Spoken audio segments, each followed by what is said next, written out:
Mais d'abord, un mot de ce qui se passe en Syrie. On a les yeux rivés sur ce qui se passe à Damas, l'effondrement de ce régime sanguinaire de Bachar al-Assad, 50 ans de règne.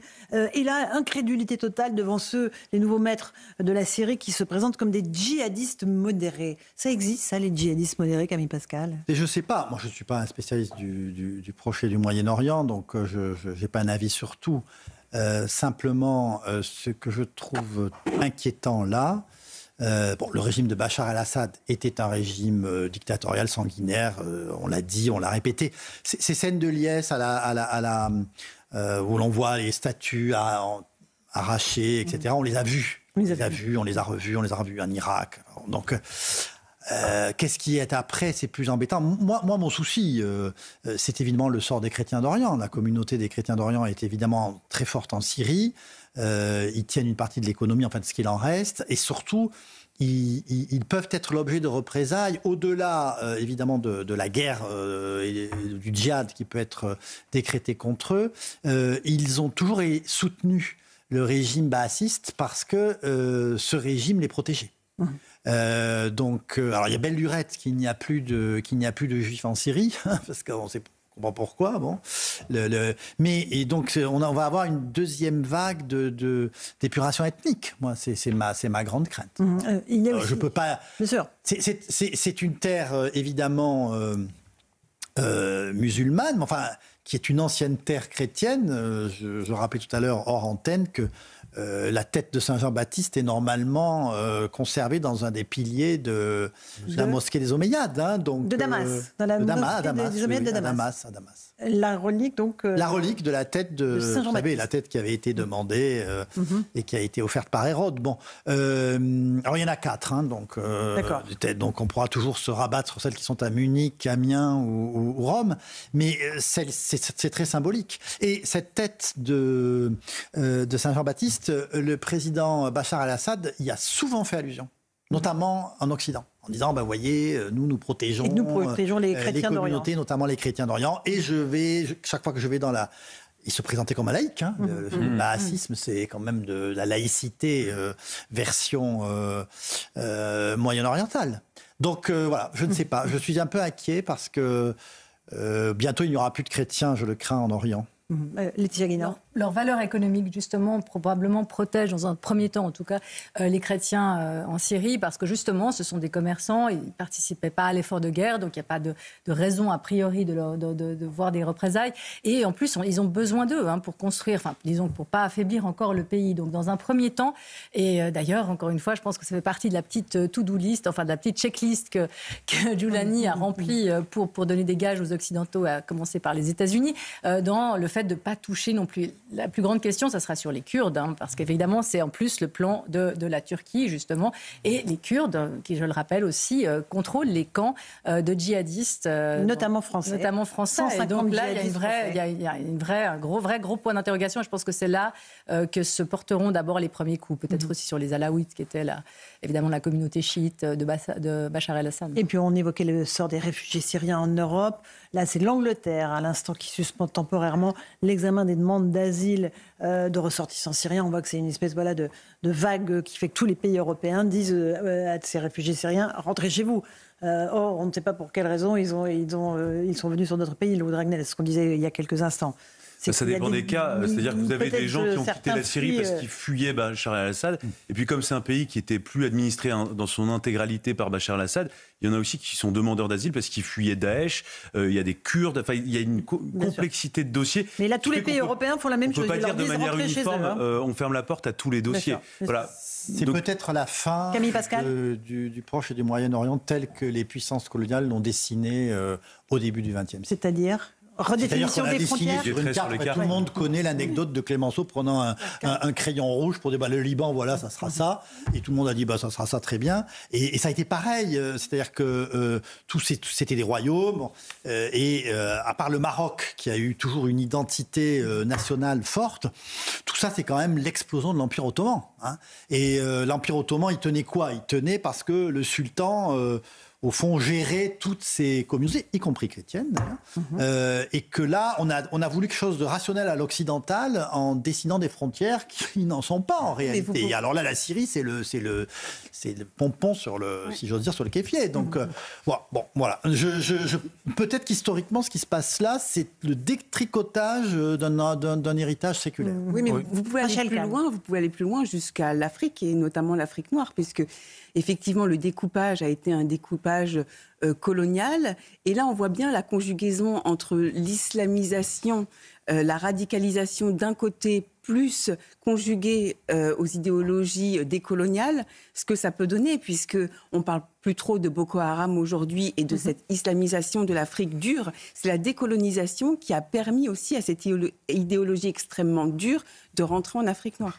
C'est la fin de la fiction laïque dans cette partie du monde. Cette fiction laïque, elle est terminée. C'est-à-dire qu'avec le parti basse, c'est ce qu'on appelait le bahassisme, qui était théorisé par un chrétien orthodoxe qui était Michel Aflaq, c'est terminé. C'est-à-dire c'est terminé. Et évidemment, cette fin de cette fiction qui était la laïcité dans cette partie du monde, moi je pense que ça ne peut se retourner que contre les chrétiens. Que contre les chrétiens d'Orient, contre les Assyro-Chaldéens, nestoriens, chrétiens orthodoxes et autres, et chrétiens latins. Donc ça ne peut vraiment... Et ce que j'attends avec curiosité, c'est de voir... Non pas, évidemment, sur les exactions, parce qu'ils vont être extrêmement prudents, ça a été rappelé. Mais je suis sûr qu'il y a un certain nombre de monuments qui risquent d'être détruits assez vite et assez rapidement, car c'est la première chose d'ailleurs que Daesh a fait. Nous serons vigilants. Camille Pascal, un mot de la situation politique nationale. Nous n'avons toujours pas de Premier ministre, 5 jours après la motion de censure contre Michel Barnier. Mais que se passe-t-il ? Le président prend son temps, consulte. Est-ce que vous pensez qu'il va arriver à une forme de consensus avec les formations politiques dites centrales ? Le consensus, ça sera au prochain Premier ministre ou la Première ministre de le trouver. Alors c'est un consensus étroit, on ne va pas répéter des choses, moi je ne suis pas commentateur de la vie politique, mais c'est un consensus étroit, parce que c'est un consensus à l'intérieur de l'arc central, un peu débordant sur la droite avec ce qui reste d'une famille dont j'ai eu à un moment donné la troisième carte. Bon, ça c'était il y a longtemps. Et donc les LR 3, oui, ou 4, je ne sais plus. Et donc il faudrait que je la retrouve. Et donc je l'ai perdue depuis 2016. Et donc mais LR aussi d'ailleurs c'est un peu perdu depuis 2016. Enfin bon, ça c'est autre chose, c'est maintenant de l'histoire politique. Mais bon, donc il faut trouver mais ça ne suffit pas et on le voit bien. Donc c'est une équation compliquée. Je pense qu'il faut un vrai, grand et bon négociateur. Voilà, on nous avait sorti Michel Barnier exactement sur ces critères-là. Oui, écoutez, vrai, grand, bon négociateur. Écoutez, en tout cas, il n'a pas été, au rendez-vous. Bon, ça c'est fait.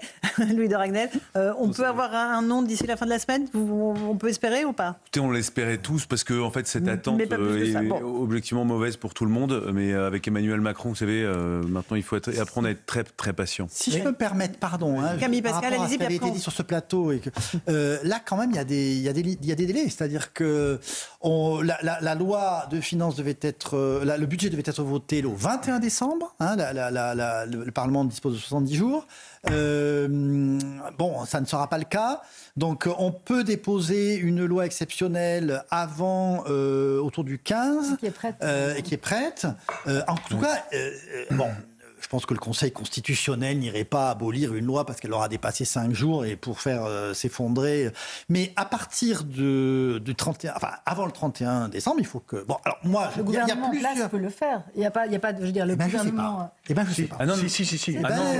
Écoutez, un gouvernement démissionnaire peut pas faire. Mais je pense que la vacance empêche. Non, un budget démissionnaire ne peut agir. Non, les lois attendez, pas tous en même temps. Dans ces cas-là, il y a toujours 3, 4 ou 5 avis de constitutionnalistes. On avance. Donc, voilà.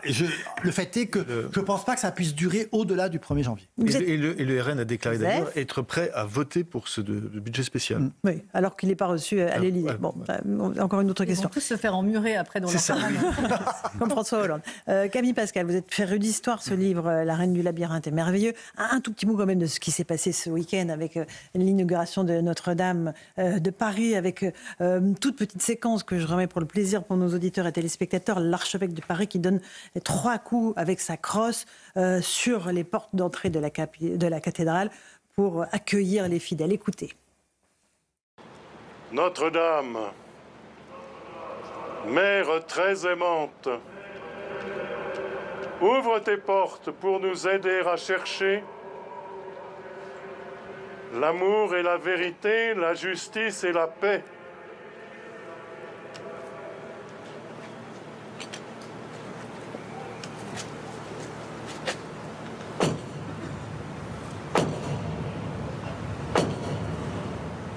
Camille Pascal, c'était un moment exceptionnel. C'est exceptionnel. Et puis, si vous voulez, il ne faudra pas venir m'expliquer que la France n'est pas une terre chrétienne, parce que c'est assez fascinant. Les images sont fascinantes. Vous avez l'archevêque de Paris qui demande, de façon symbolique, à Notre-Dame d'ouvrir ses portes.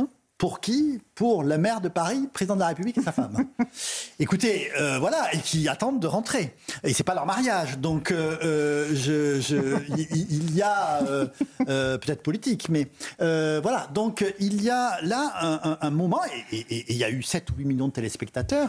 Donc je trouve que c'est la continuité, au-delà de la fierté d'avoir reconstruit en 5 ans Notre-Dame, ce qui était une gageure. Je crois qu'on peut le mettre au crédit du président de la République, 200%, et des 4 familles qui ont assumé à elles seules 70% des dons. Ça, là, on les oublie un peu, je trouve. Mais en tout cas, voilà, le symbole était incroyable. À la fois une force médiévale, cette porte qui doit dater du XIIIe ou du XIVe siècle. Bon, les habits liturgiques, les vêtements liturgiques qui ont été très commentés, mais moi, ça ne me pose pas de problème. Moi non plus. Moi, je croyais que pour l'Avent, on était en violet. Mais enfin, bon, parce que j'ai dû faire du catéchisme il y a trop longtemps. Et donc, mais là, voilà, c'est l'arrière-fond qui est fascinant. Oui, mais il y a aussi quand même toute la mise en scène. Il y a ce retour de l'histoire, de la grande histoire française. C'est la liturgie. Oui, la liturgie, elle est ancienne. Et les 3 coups, rappelons-le, la Trinité. Bah oui, bien sûr. Et le savoir-faire français, voilà. qui est là, tout le compagnonnage, y compris dans les, justement dans le Castelbajac, donc dans les, comme pour la cérémonie d'ouverture, d'ailleurs les chasubles, les cérémonies d'ouverture des Jeux Olympiques, ce savoir-faire qui est partout, y compris dans la haute couture. J'ai préféré ça que les Jeux Olympiques. Dans la haute couture, ça m'étonne justement. Vraiment, je suis étonnée. Mais ça dit aussi beaucoup le goût des Français pour leur histoire. Votre livre, il est merveilleux, La Reine du Labyrinthe, il raconte l'affaire en gros du collier de la Reine. C'est un best-seller, je le disais, chez Robert Laffont. Mais c'est ça, au fond. On ne demande qu'à redécouvrir notre histoire nationale. C'est ce que j'essaie de faire dans mes livres. Alors, il y a un livre que j'ai écrit il y a maintenant longtemps, qui s'intitule, c'est un peu une provocation, qui reprenait une phrase d'un pape qui était « Et Dieu choisit la France ». Bon. Pour essayer de montrer comment, en fait, Rome, plus exactement, comment la France est une invention politique et théologique de l'Église de Rome depuis le début du 5e siècle. Voilà. Et que c'est pour ça que nous sommes au fond insupportables au reste du monde, c'est parce que nous avons un sentiment d'élection. C'est que nous avons été désignés à un moment donné. Les Francs devaient être le peuple hébreu de la Nouvelle Alliance, c'est-à-dire du Nouveau Testament, comme les Hébreux avaient été le peuple élu de l'Ancien Testament. Donc cette histoire, aujourd'hui plus personne ne la raconte et ne veut la raconter. En réalité, son héritage est là, puisque toute la question de la laïcité, tout le discours républicain n'est qu'une laïcisation de cet esprit missionnaire. Quand vous dites France, terre des droits de l'homme, c'est France, nouvelle terre promise. Quand vous dites l'émission universelle de la France, c'est la mission divine de la France. Donc c'est pour ça que il y a une querelle, une guerre de religion en réalité entre le discours laïque républicain et le discours catholique. Mais en fait, c'est la même racine. Et c'est donc ce sentiment d'élection et de construction. Ce qui est très intéressant avec Notre-Dame, c'est que nous en faisons un monument national.